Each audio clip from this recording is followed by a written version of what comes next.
Hello, as you remember from last week, I made a mistake and corrupted a load of files. So that's why this video is split to two. If you haven't seen part one of this, where we talked about the first two Paul McGann audios, Storm Morning and Sword of Orion, go check that out.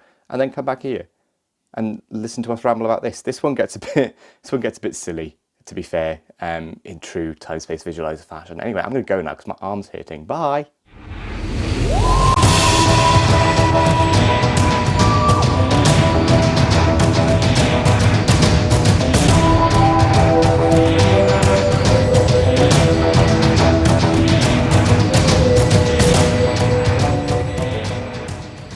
Old-fashioned notes this week as well, everybody. This is ITV News. Good evening. Stones of Venice, though. Stones of Venice is one of those stories that I think could only really be done on audio just because of the scale of things. I think it's wonderful. It's got such a proper campy Doctor Who feel to it, and it just is. I think it's such an underrated one, this one. I think when there's a few, especially with the Eighth Doctor stuff, that people do tend to go on quite a lot, but this one's quite overlooked, and I think this is up there with some of the top of the range for me. Yeah, and me. This is absolute class for me. I love it. Again, it's got that strong world building that just really vividly forms a setting in your head of this idea of them travelling to like Venice in the far future. But they've sort of regressed to the point of like they're talking as if it's the Middle Age, well, not necessarily the Middle Ages, but sort of like 1800s. Yeah. Because they've just sort of accepted the fact that the country is nearly basically completely sunk. And they've just gone, well, we'll just have a good old knees up. Forget it, we're not leaving. We've sent a load of people away, but this is our home and we're staying here. Yeah, and you get to see both sides of civilization as well. You get the underclass, which is the gondoliers and all their family, which, surprise, surprise, are fish people. Yeah, they've evolved into having like webbed hands and feet to be able to move the gondolas. Gondolas? Something called? Yeah, gondolas a lot quicker and more efficiently, which is, again, another genius idea. Yeah, but then equally you get the higher end of society as well, with everyone getting drunk at the masquerade. You got the Duke, who's a bit of a dick. Played brilliantly by Michael Sheard, though. Absolutely, like, it's just phenomenal. I think Michael Sheard's guest starred in Doctor Who a lot through the classic series, but this is by far, I think, his best performance in the whole thing. He's just chewing the scenery perfectly. Yeah, and you meet this old lady at the start as well, who's just like, it comes to terms with everything. She meets Charlie and the Doctor first, and she accuses the Doctor of being drunk. Yeah. And it's quite a decent twist coming later on, although when they went looking for the Duke's former love's body and they saw the coffin was empty, it kind of became a bit clear what the twist was going to be. Yeah. For me, like, it was just glaringly obvious. I was like, oh, okay, it's the. I'll just redact that for anyone that hasn't heard it. Oh yeah. I'm joking when we're going to reveal all the spoilers here. We're not. We're just giving our thoughts and encouraging other people to do the same because they're so good. Yeah. But I love the idea of the fact that the Duke gambled his lover in a poker game and then condemned the city to 100 years of misery, and then the idea that like there's a cult that worship her corpse and stuff like that. It's quite dark and twisted in a way. Yeah. Paul Marks that wrote this has done a few Big Finish, and the characters I don't know what it is, but he manages to create these really vivid, fantastical characters. It's almost Neil Gaiman-esque in a way. The ideas behind it and everything, and it's just and there's stunning dialogue throughout this as well. Yeah. Like, there's beautiful lines of dialogue that I could get tattoos of. It's just really, really well done, and the relationship as well between the different characters. I feel like Charlie got a bit shortchanged in this one. No, I was going to bring that up. I was like, yeah, because she got drugged, then coerced into marrying the Duke to convince him that it's his long lost love. Yeah, she's returned from the grave and she somehow looks younger. It's quite interesting that they play on that reincarnation theme though as a parallel between the Duke and the Doctor, because obviously the Doctor knows wants like to die and come back to life and a few times by this point. Well, 7 to be. Well, actually, we don't know. Gibnall. But Gibnall bad. I like the whole thing. I just wish, Charlie does get shortchanged in this a little bit, and then she's not given as much to do. But I think because India Fish has done such a good job of developing the character and establishing her by this point already, you kind of it's easy to not overlook, but you're not bothered as such by it. Yeah. I think that. But speaking of Charlie getting a rough deal, let's move on to Minuet in Hell. Oh God. And what do you Yeah. think of this one? This has a reputation for being one of the weaker eighth. Well, I think it's tied with the weakest. I think in popular opinion. See, as a story, I did enjoy it a bit. It wasn't horrendous. It was good fun. And then you get the stuff with the Gentleman's Club. You get the just horrible treatment of all the women involved in that, and that really derails the story for me. Yeah, this one is trying to do far too much in a short space of time, and nothing's developed enough because it's going. Oh right, we know this was starting to go. Oh right, we're going to go over here now. So it's all over the shop. This, I mean, there's the bare bones of a really cool story in here, and this one was so dark and so pan that it wasn't even broadcast on the radio with the other three because it's too dark to go out on like a 5 o'clock on a Thursday I'm evening. not surprised. It's Doctor Who meets Hell Orgy. Like it's Fact. it is. It is all it is. And the stuff with the Doctor and Gideon Crane and Dane, whatever her name is, the one that supposedly marrying Dashwood, but he's just like, no, you're just a side piece.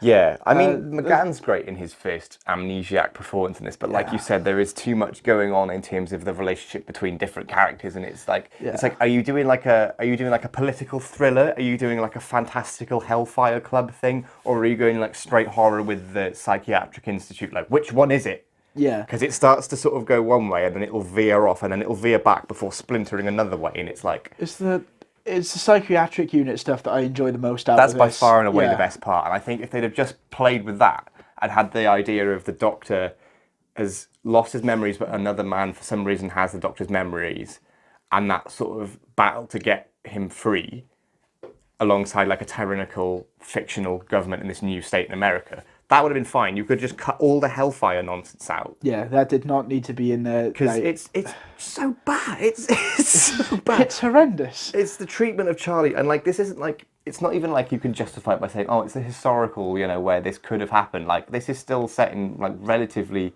future Earth. I mean, it's probably contemporary by the time of today's standards.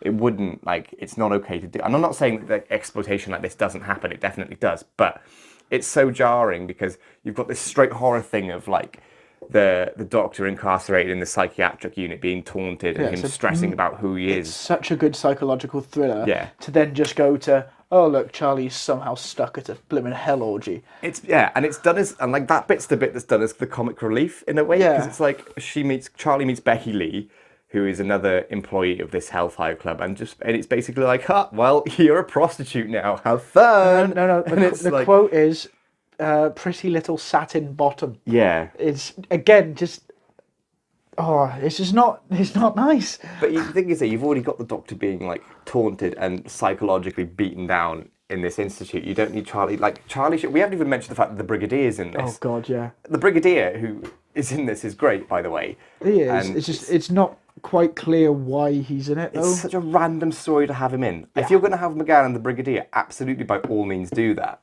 But have a story where it's more organic. You could have had just another alien invasion story and have the Doctor ask for help they just bump into each other.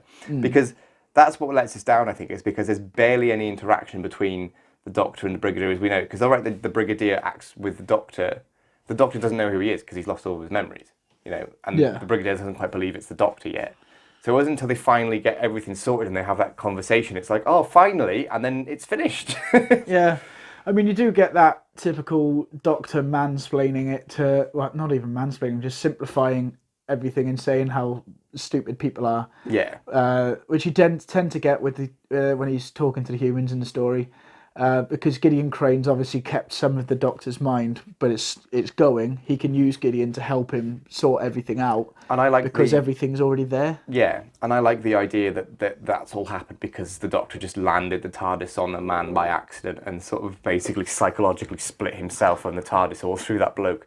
I think it would have been more interesting though if he'd done that near the unit, and it had gone to different aspects of the Doctor's personality into different people, and you have to slowly piece everything back together and just cut out all of this Hellfire Club nonsense. Because even the political stuff isn't that bad. No, In it's terms not. of like It's, the governor and everything. it's a good bit of filler in the episode, I'd say. If they stuck with the psychological thriller side of it, Yeah. it would be a good bit of thriller, just something to throw you, so it can go a little bit strong and heavy, and then you can have that step back just to kind of recuperate a bit before going again. But don't worry, this won't be the last time we see Paul McGann's 8th Doctor in a psychiatric institute. You know what I mean? Some people might know what I mean. Most people won't, actually. I'm going to find out. So. You will. The long way round, as they say. Overall, though, Minuet in Hell, I think, has got some really good ideas. It's got great potential. Yeah, and the potential is there, and they've just sort of gone, nah. Yeah. Yeah. I think it's the weakest out of the 4 for me. Yeah. It's still a fun listen. It is. You can turn. I tend to just blank out when it gets to the Hellfire Club stuff, and then I hear Paul McGann's voice, and I'm like, okay, I can be hooked again now. Yeah. I normally listen to that one when I'm driving, so I can zone out of the Hellfire Club I stuff. thought you were going to say you can zone out of driving. Please don't zone I out don't of zone driving. out of driving. Never zone out of driving. Fact. Don't do it. It's stupid. You will die. But yeah, I think overall these 4 are really strong. Like as a you know 4 episode is, you know, we've got a 16 episode arc really of just the introduction. Yeah. And I think it's strong. You know, there's some issues, especially towards the end of Minuet. Well, Minuet in Hell in general, but I think overall, and considering these were still very early into Big Finish, I think these were like only in the early 20s of Big Finish's first releases. So like the company's only been around for a year or 2 by this point. You know, it's really well done, and they hold up well. I mean, my favourite, I can't decide between Stones of Venice and Still Morning. I think Still Morning probably would peak it just for nostalgia. But they're all good, apart from Minuet in Hell, which is, you know, all right. Yeah, But it's the first 3 are good. Yeah, Minuet in Hell was heavily let down by the Hellfire Club stuff. And there were significant issues around Minuet in Hell and the scripting process. There were, you know, I think they've explained before that it's been behind the scenes. I think things were being done on time, and Gary Russell had to step in, and sort of there were rewrites and last minute adjustments and things, and you can tell that it feels rushed. I don't know what it is. It's just something about it doesn't feel as cohesive as the other 3. Yeah. I think that's the main issue. It's very much Chibnall before Chibnall, where he's got too many things going on at once, and you're trying to work out how it all fits, and then by the time you get close, everything stops because the episode's done. Yeah, that's true. But overall, though, pretty good. Yeah. And if you enjoyed it, and if you've listened to them, let us know what you think. You can, if you are a Spotify Premium customer, listen to all of these, the 4 that we have discussed on Spotify. They're also, I think, like $1.99 or $2.99 from Big Finish themselves. Well worth the price, to be honest. Even Minuet in Hell, because, you know, at least you get to have the 8th Doctor and the Brigadier together. And yeah, if you enjoyed it, we're going to come back and we're going to carry on with these. This isn't a one and done thing. We've got the whole shabam to do. And I think the next couple are some of the best Doctor Who stories in any medium ever in the history of Doctor Who. Including Invaders of Mars? And, well, I'm not going to spoil anything, but some of them are some of the best Doctor Who stories you've ever seen. I mean, if you like to hack American accents in Minuet in Hell, then you're going to love Invaders from Mars. And the other 3 in that little arc are phenomenally good. So, if you enjoyed that, we'll be back next month with that. But next week, what are we doing? It's a classic series review. It is a classic series review. Do you know which one it is? Yeah, we do. And we can release... Are we releasing that to him now? Or no? I don't know. Should we save it as a surprise for him, or...? It's